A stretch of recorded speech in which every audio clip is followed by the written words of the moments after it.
Hello दोस्तों, स्वागत है आपका जी के विद अजीम यूट्यूब चैनल में। दोस्तों, आज का हमारा टॉपिक है फास्ट ब्रीडर रिएक्टर। देखिए, पिछले वाले में हम लोगों ने जो रिएक्टर आम होते हैं थर्मल वाले, थर्मल न्यूक्लियर रिएक्टर, उसके बारे में हम लोगों ने पढ़ा था। लेकिन आज हम लोग पढ़ेंगे फास्ट ब्रीडर रिएक्टर। इससे कुछ परीक्षा में सवाल आते हैं। ऐसे रिएक्टर तो बहुत टाइप के होते हैं, लेकिन ये प्रमुख है प्रकार में। ठीक है, बहुत से आते हैं प्रेशराइज्ड वाटर, CO2, लेकिन होते बेसिक वही हैं, लेकिन ये काम में अलग है थोड़ा सा, इसलिए ये प्रकार में बहुत ही महत्वपूर्ण है फास्ट ब्रीडर रिएक्टर। इसी को प्रजन्य न्यूक्लियर रिएक्टर भी कहते हैं। ठीक है, तो अब आज हम जानते हैं कि इससे परीक्षा में कौन कौन से सवाल आते हैं जो हमें जानना चाहिए। तो पहला चीज़ देखिए, जो भी ये जो रिएक्टर होता है, इसका उद्देश्य क्या होता है? विद्युत का उत्पादन एवं ईंधन बनाना, ईंधन का भी उत्पादन करना। कौन सा ईंधन? हम लोग के घरों में इस्तेमाल होने वाले नहीं, न्यूक्लियर ईंधन यानी नाभिकीय ईंधन, यानी जैसे यूरेनियम 235 या प्लूटोनियम 239 का उत्पादन करना, यानी बिजली बनाने के साथ साथ इसका इस्तेमाल फ्यूल यानी फिजाइल मटेरियल बनाने में भी होता है। फास्ट का मतलब होता है तीव्र, तीव्र मतलब तेज, तेज वाली चीज़। इसमें तीव्रगामी यानी तेज चलने वाले हाई स्पीड के न्यूट्रॉन का प्रयोग होता है। और ब्रीडर का मतलब होता है ब्रीड यानी प्रजनन से है, प्रजन्य यानी प्रजनन यानी बनाना उसको। फास्ट ब्रीडर रिएक्टर की सबसे बड़ी विशेषता ये होती है कि यह ईंधन को बनाता भी है, यानी आप जितना इसमें ईंधन डालेंगे उससे ज़्यादा ईंधन बन के बाहर आता है। ठीक है, तो अब इसमें क्या फ़र्क है आम रिएक्टर में और में, हम ये भी जानेंगे, और इसके कौन कौन से पार्ट्स होते हैं ये भी हम लोग जानेंगे। बस थोड़ा सा फ़र्क होता है इसमें। ठीक है, आधारित क्या है? नियंत्रित नाभिकीय विखंडन श्रृंखला पर आधारित ये संयंत्र ये होता है। कौन? Fast breeder reactor. इसमें मंदक का प्रयोग नहीं होता है, जो सबसे इंपॉर्टेंट चीज़ होती है। इसमें मंदक का प्रयोग नहीं होता है, यानी इसमें मॉडरेटर नहीं होता है, अर्थात इसमें तीव्रगामी न्यूट्रॉनों का भी प्रयोग होता है। सबसे पहले फास्ट ब्रीडर रिएक्टर बनाया गया था USA के इडाहो नामक स्थान पे, सिटी है वो। 1951 में प्रयोगात्मक फास्ट ब्रीडर रिएक्टर बनाया गया था। सबसे पहले बनाया गया था, कहाँ पे बनाया गया था? इडाहो में, 1951 में। ठीक है, इसमें विखंडनीय पदार्थ में इस्तेमाल होता क्या है? यूरेनियम 235 और प्लूटोनियम 239 के साथ साथ यूरेनियम 238 का भी इस्तेमाल होता है, यानी इसमें किसी तरह का भी आप फ्यूल डालेंगे वो काम करता है। अब हम जानेंगे कि आखिर इसमें 38 भी क्यों होता है और कैसे इस्तेमाल ये होता है। तो सबसे महत्वपूर्ण भाग है इसका फ्यूल। इसमें होती हैं नियंत्रक छड़ें यानी कंट्रोल रॉड। उसी की तरह इसमें भी क्या होती हैं? कंट्रोल रॉड, जो नाभिकीय अभिक्रिया को करती हैं नियंत्रित। और यह जो होती हैं कैडमियम और बोरान की बनी होती हैं। इनका काम क्या होता है कि 3 में से 2 न्यूट्रॉनों को सोख लेना, जिससे नाभिकीय अभिक्रिया नियंत्रित हो सके। अगर वो नियंत्रित नहीं होगी तो एक के बाद एक क्या होगा? चेन रिएक्शन होगा और वो रिएक्टर बम की तरह फट जाएगा। इसलिए हमें अगर बिजली बनाना है और उसमें से हीट को निकालना है तो हमें जितनी ज़रूरत होगी उतनी ही उसमें हम विखंडन की क्रिया कराएंगे, उसके बाद कर देंगे बंद। ठीक है, तो यही मेन इसमें चीज़ होता है। तीसरा होता है सुरक्षा छड़ें, सेफ्टी रॉड। अगर मान लीजिए तापमान इतना ज़्यादा बढ़ जाए और विखंडन की दर भी तेज हो जाए, यानी कौन? नाभिकीय श्रृंखला अभिक्रिया तेज हो जाए, तो उसको आपातकाल में रोकने के लिए इन छड़ों को इसमें प्रवेश करा देते हैं। ये जो होता है इसको कहते हैं कोर, और कंक्रीट का ये बना हुआ एक आवरण होता है, और इनमें ईंधन जो होते हैं रखे होते हैं। लाल वाला जो है वो जानिए कि वो क्या है? ईंधन है, यानी यूरेनियम 235 है, रखे होते हैं इसमें। और जब इसमें से हम नियंत्रित क्षणों को हटाते हैं तो नाभिकीय विक्रिया चालू होती है, और जब इसको अंदर डालते हैं तो धीमा होता है। उस हिसाब से हम लोग इसको करते हैं कंट्रोल। ठीक है, और निकलता है हीट, और हीट को ही हम लोग इससे मेन गर्म करते हैं। पानी, पानी से बनाते हैं भाप, भाप से चलाते हैं टरबाइन, और टरबाइन से चलाते हैं हम लोग डायनामो और बिजली बनाते हैं। ठीक है, अब ये कौन सी होती हैं? तो नियंत्रित क्षणें कौन सी होती हैं? कैडमियम और बोरान। इसमें मंदक नहीं होता है। मंदक क्या होते हैं? ग्रेफाइट और भारी जल होते हैं, तो वो ये इसमें नहीं होते हैं। इसमें मेन चीज़ें होता है। तो एक्स्ट्रा क्या होता है? तो एक्स्ट्रा होता है आवरण। इसमें क्या होता है कि सुरक्षा छड़ें होती है, उसके बाहर जो होता है आवरण होता है, एक तरह का चादर एक चादर जानिए ढका होता है पूरा, यानी ये सुरक्षा छड़ें जो होती हैं और ईंधन ये सब इसके अंदर एक बाहरी एक लेयर होती है। किसकी होती है? तो यूरेनियम 238 की इसमें एक लेयर होती है, ब्लैंकेट होता है, एक तरह का चादर होता है, आवरण होता है, ढक्कन होता है जो उसको ढका रहता है। और नाभिकीय अभिक्रिया में यही जो यूरेनियम 238 जो है वही यूरेनियम 235 या प्लूटोनियम 239 में होता है चेंज। ठीक है, तो उसको भी हम लोग आगे जानेंगे। उसके बाद होता है शीतलक होता है, यानी शीतलक जो होता है, एक जो होता है इसमें इस्तेमाल होता है, कौन सा है? वो है सोडियम द्रवित सोडियम या जल। अगर जल का इस्तेमाल जो होता है तो हम लोग कहते हैं इसको पूल कहते हैं। ठीक है, पूल कहते हैं, इसमें डूबा रहता है जल। तो जल का इस्तेमाल जब होता है तो जल गर्म होता है और वो पानी लगभग 600 700 1200 डिग्री तक पे होता है गर्म। तो प्रेशर में होता है पानी, तो उसको हम लोग कहते हैं pressurise nuclear reactor, sorry pressurise water nuclear reactor उसको हम लोग बोलते हैं। अगर CO2 का इस्तेमाल होता है तो कार्बन डाइऑक्साइड न्यूक्लियर रिएक्टर होता है। लेकिन यहाँ पे क्या होता है, सबसे अच्छा क्या है? सोडियम वो लगभग 350 के आसपास में वो पिघलता है अभी। तो 600 पे भी वो अभी उसका दाब बढ़ता नहीं है, इसलिए इसमें दाब का कोई चक्कर नहीं होता है जब सोडियम इस्तेमाल होता है।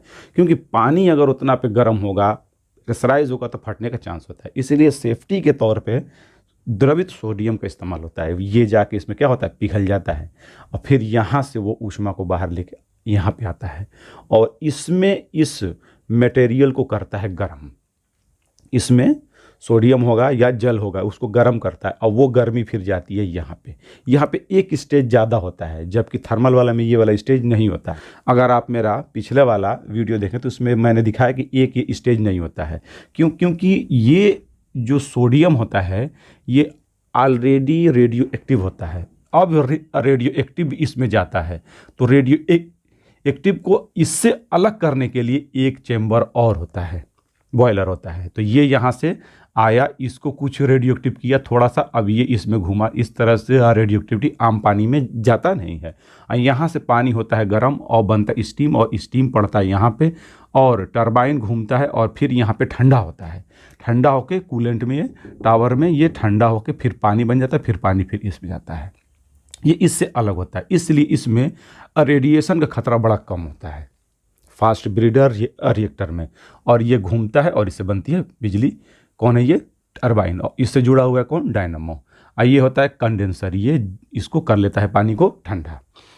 तो मेन चक्कर यही है कि पानी को गर्म किया जाए, भाप बनाया जाए। ठीक है, और इसमें बस ये होता है कि जो रेडिएशन है, रेडियो धर्मिता का उत्सर्जन बाहर कम से कम हो। ठीक, और इसमें एक आवरण होता है, कौन सी का होता है? वो यूरेनियम 238।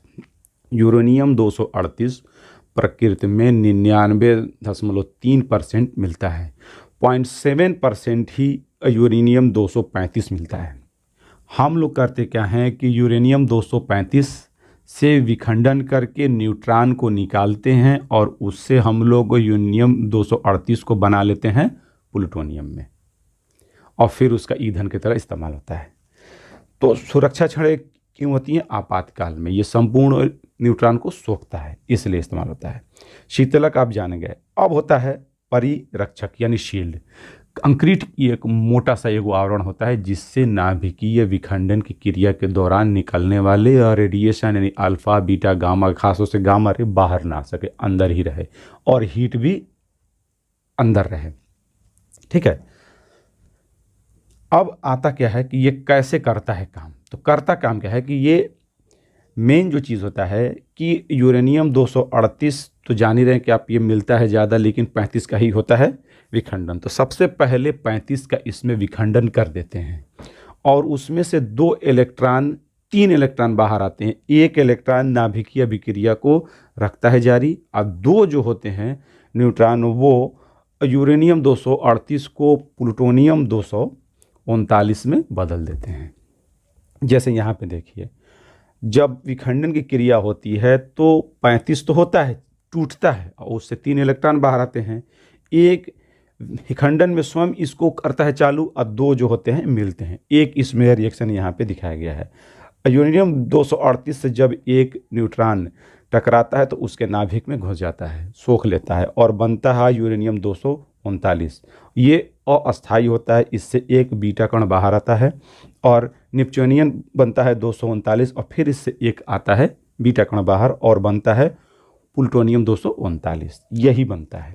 तो इस तरह से प्लूटोनियम भी ईंधन की तरह इस्तेमाल होता है। तो इसीलिए इसमें आप 35 तो डाले हैं, लेकिन 38 का जो आवरण किए हुए हैं वो भी प्लूटोनियम 239 में हो जाता है चेंज। इस तरह से जितना आप ईंधन डालें उससे ज़्यादा ईंधन बन के बाहर आ जाता है।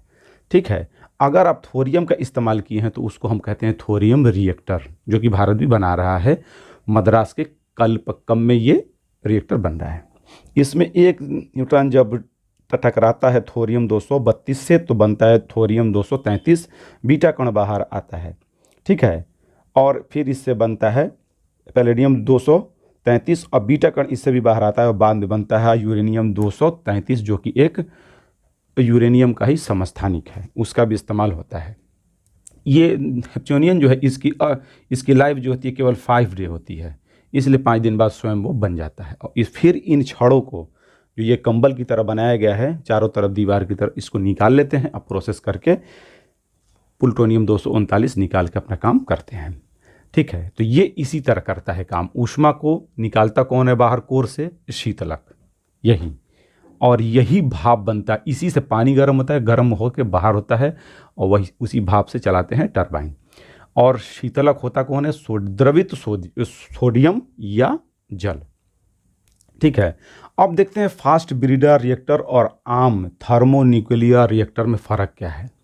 ठीक है, फास्ट ब्रीडर में यूरेनियम 235 और यूरेनियम 238, प्लूटोनियम 239 तीनों का प्रयोग होता है। कोई भी डाल सकते हैं, तीनों होते हैं क्योंकि कोर में होते हैं ये दोनों, और बाहर क्या होता है ब्लैंकेट का आवरण की तरह क्या होता है 38।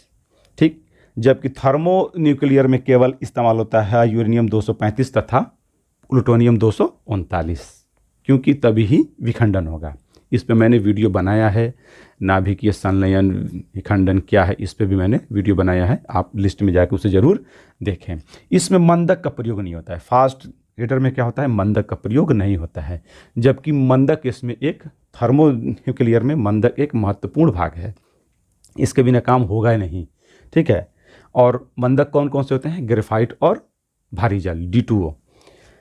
इसमें जितना ईंधन यानी फास्ट ब्रीडर में जितना ईंधन डाला जाता है उससे अधिक ईंधन प्राप्त होता है, जबकि इसमें संपूर्ण ईंधन समाप्त हो जाता है, पूरा का पूरा खत्म हो जाता है। इसमें शीतलक के रूप में क्या होता है? द्रवित सोडियम, नाइट्रोजन या जल तीनों इस्तेमाल होता है, जबकि इसमें द्रवित सोडियम और जल ही केवल इस्तेमाल होता है। N2 फास्ट ब्रीडर में भी इस्तेमाल होता है। कचरा बहुत कम बाहर आता है।